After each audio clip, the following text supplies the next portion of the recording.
तेल तापलंय, त्यामध्ये आपण लसूण टाकूया. लसूण छान परतून घेऊ.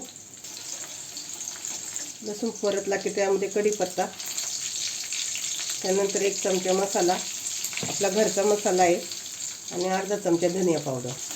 छान मिक्स करूया. गॅस बारीक केला आहे. त्यामध्ये आपण भाजून घेतलेलं बेसन पीठ टाकूया. इथे 1 चमचा मोठा मी बेसन पीठ घेतले, भाजून घेतले, पण तेलात परत एकदा भाजू. आणि त्यामध्ये उकडून घेतलेले चणे टाकूया. त्यामध्ये आपण 1 बटाटा घेतलाय कापून, तो टाकूया आणि मिक्स करूया. त्यामध्ये गरम पाणी ओतूया. आपण बटाटे कच्चे घेतलाय, त्यामुळे शिजायला थोडा वेळ लागेल. तुम्हाला पाहिजे तर तुम्ही चण्यामध्ये बटाटा उकडून घ्या. चवीनुसार मीठ, आणि गॅस बारीक करून आपण झाकण ठेवून घेऊ बटाटा शिजेपर्यंत. अगदी 5 मिनिटात होणारी रेसिपी आहे. एकदा चणे उकडून घेतले की 5 मिनिटात तो आपली भाजी तयार होते. आपण झाकण खोलून बघूया.